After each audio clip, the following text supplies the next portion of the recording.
na verdade, os avivamentos é uma sequência, né, de fatos. Então, até na última aula nós comentamos, né, que e assim, o que eu achei interessante nisso tudo, né, é que veja bem, Deus só permitiu que chegasse o avivamento e começasse depois que fosse revista as escrituras, né? Porque o pessoal lá atrás bagunçou o coreto, e aí Deus levantou o Wycliffe, levantou o John Hus, né? Levantou o Lutero, o Zwingli, para todo mundo mexer nisso aí para arrumar. Arrumou a escritura lá, o fogo desceu. Então, quer dizer, toda vez que a palavra ela tem o seu lugar, né? Toda vez que o altar é restaurado, desce o fogo do céu, né? É o caso de Elias, né? Elias, o altar foi restaurado. Quando ele restaurou o altar, o fogo desceu ali sobre o altar. Então, assim, restaurou as escrituras, né? Alguém falou que a verdade, né? Denunciou o pecado dentro da igreja católica, Deus liberou, né, o avivamento. Nós vamos estudar hoje, vamos lá para a nossa apostila. Está na tela aí? Nós vamos continuar no... Não, aqui ainda não abriu. Não, Não abriu, não? tá pensando ainda se chega. Ué, Aí chegou agora. Chegou, chegou. é porque eu estou em Portugal, né? Até chegar aí, demora um pouquinho. Atravessar o mar, né? Mas aí é 5G, né? É assim... Pois é.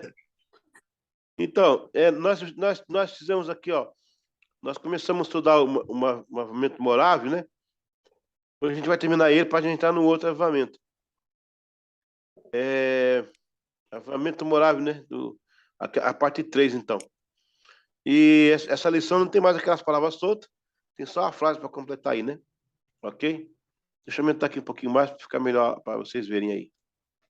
Ok. Ok. Epa, foi muito. Ok, peraí. Isso aqui vai dar agora. Ok. Eles organizaram uma reunião semanal que chamava de conferência. Ó, lembra que eu falei na última aula que a nossa igreja faz umas coisas aí que tipo sobre a ata, a reunião de obreiros. Lembra que eu falei? Muita coisa que a gente faz que é dessa época aí.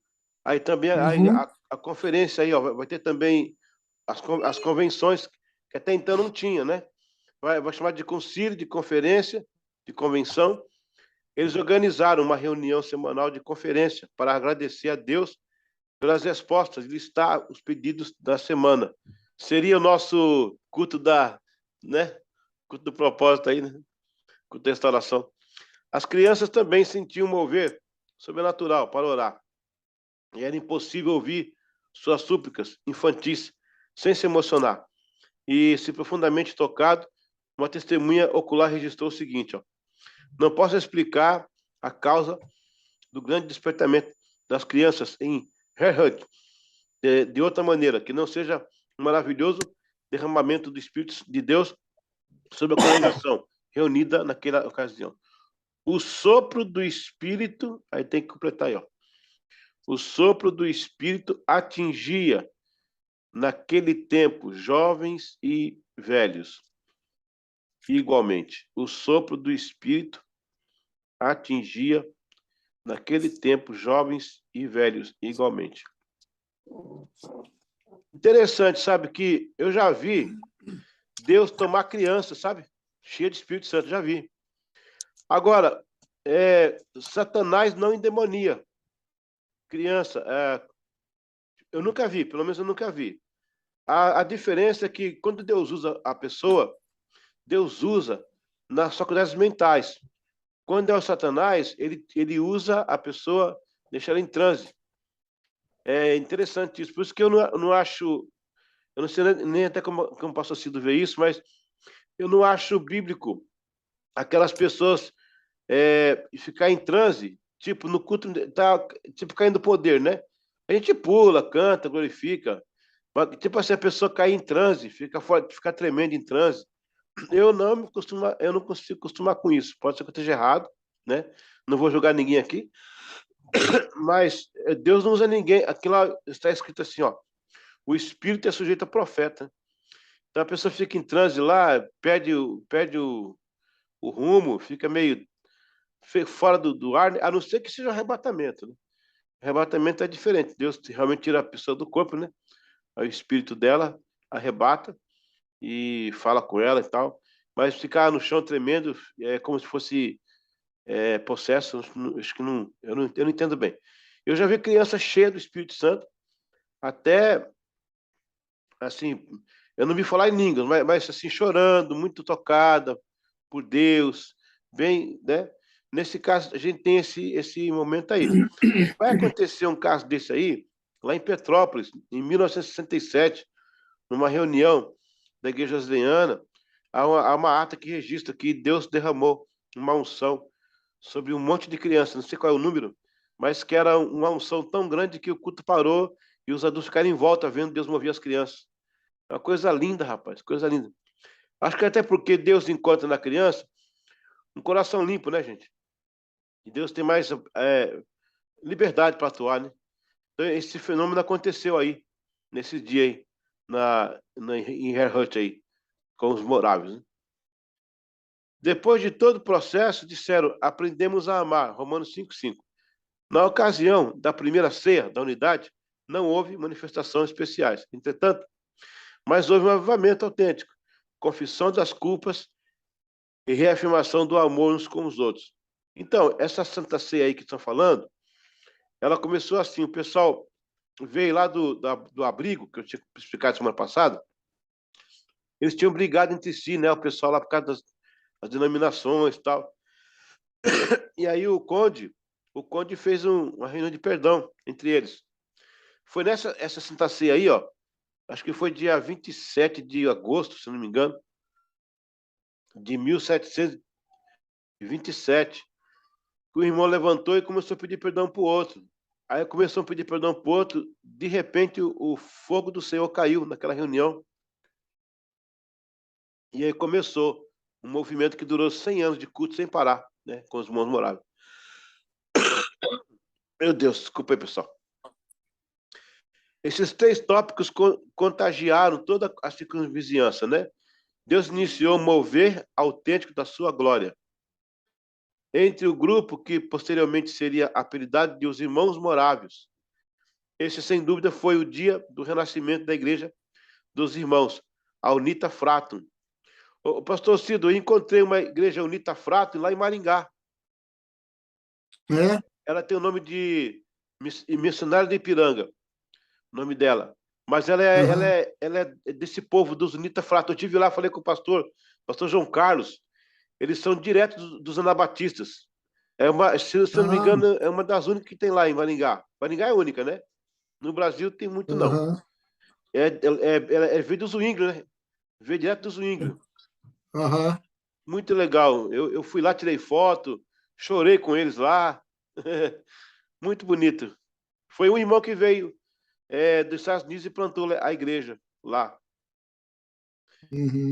Algo especial começou a acontecer depois de tudo resolvido, arrumado e organizado. E os 3 sentimentos mencionados exatamente 2 semanas depois, Herhut principiou a famosa intercessão de hora em hora.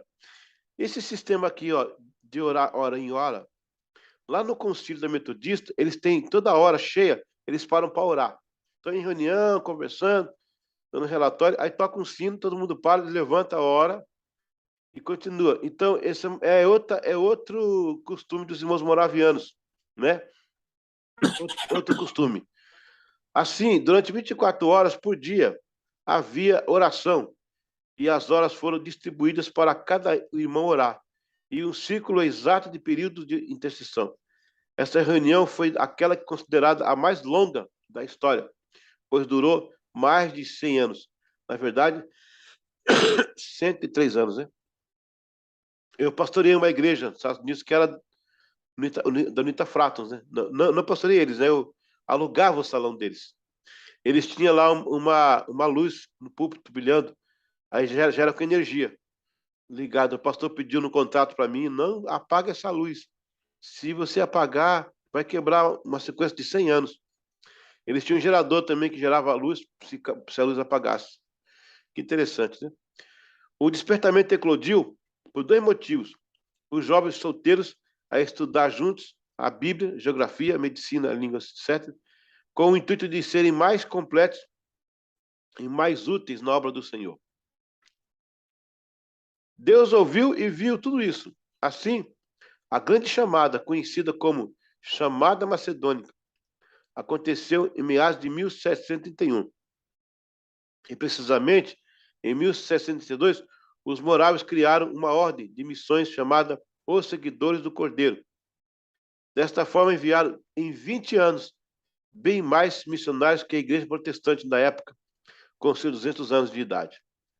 Foi numa dessas missões, em 1735, que John Wesley estabelece o primeiro contato com os moráveis, através do episódio do navio, o que influenciou na chama do avivamento metodista na Inglaterra. Eles usavam o lema Victi Agnus Noster eum secmur. Venceu o cordeiro, vamos segui-lo. Ok, uma pausa aí.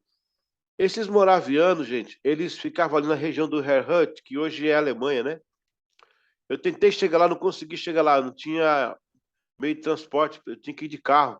Eu não tinha carro, para mim ter que, de onde eu estava em Praga, eu teria que ir lá na Áustria, era 2 dias de viagem para chegar lá, não dava certo. Mas, um dia eu vou lá. Esse pessoal aí, olha, se você não sabe, eles se vendiam como escravos, sabia? Para evangelizar os escravos. Eles iam para os lugares de escravatura, eles se vendiam lá para ser escravo, entendeu?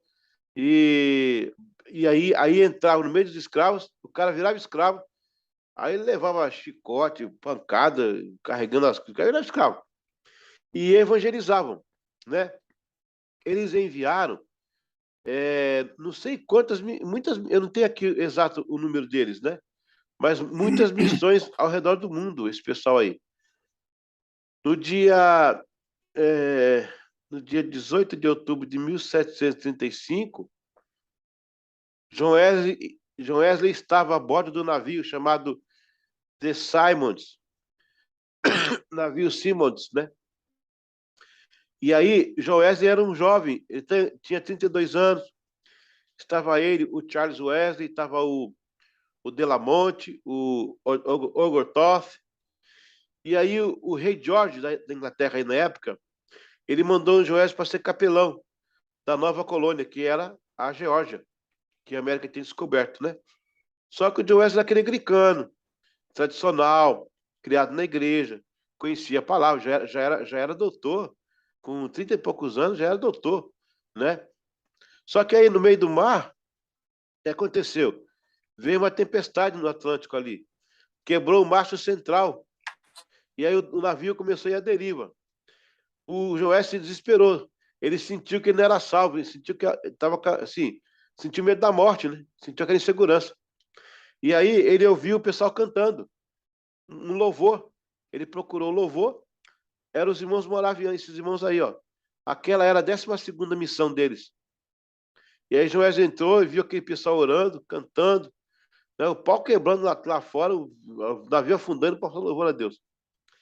Aí Joés perguntou para o líder deles, o Peter Boller, falou, que fé é essa? Aí ele disse para ele assim, para Joés, essa fé é uma fé de graça, uma fé gratuita. Não tem para nós diferença entre morrer ou se a gente continuar vivo.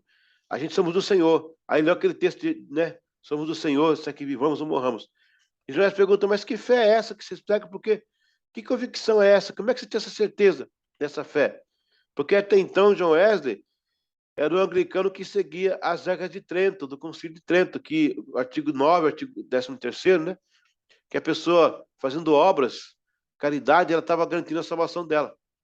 E John Wesley entendia assim a salvação naquela época. E aí o cara falou, não, essa fé é de graça, basta você crer.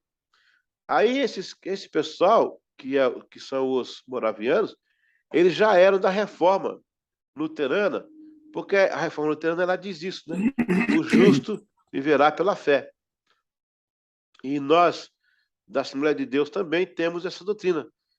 A salvação é pela fé mesmo, pela graça em Cristo. Não tem nada que compre a fé, a não ser o sangue de Cristo. Então essa é a leitura já da época. João Wesley viu aquilo, não entendia aquilo. E perguntou para ele, mas como é que eu vou ter essa fé? E o Peter Boller falou assim, pregue a fé até que você tenha e quando você tê-la, vai pregar porque tem a fé. E aí ele começou a mentorear o John Wesley. Esses moravianos também foram conquistadores lá das terras dos Estados Unidos, entre eles muitos peregrinos, chamados de peregrinos, os Pilgrims. Eu estive lá em Massachusetts, num lugar chamado Plymouth, onde eles chegaram pela primeira vez. Aquele dia de ação de graças que eles fazem nos Estados Unidos é por causa dos moravianos e dos peregrinos, que eles chegaram lá, o inverno estava muito grande, 1600 e pouco, não, 1700 eu agora não vou tentar datar na cabeça, não. Mas foi nesse período aí, entre 1620 e 1630, nesse período. Que eles chegam lá e não tem... o inverno está forte, né? E aí o que acontece? Eles vão orar a Deus e Deus faz com que nasça mantimentos naquela época. E aí iniciaram o dia de ação de graças, né? Deixa eu corrigir, lembrei agora. Os peregrinos, em 1620, tá? Os moravianos são posteriores. Então, vamos corrigir aqui para não falar coisa errada. Os moravianos vieram depois, mas eles foram os que mantiveram a tradição. Inclusive, são eles também, os quakers. Quem lembra aquela veia quaker? Já viu aquela veia quaker? Aquele quaker ali é aquele evangélico. São os que tremiam, né? Aquele é um segmento da reforma de Zwinglio.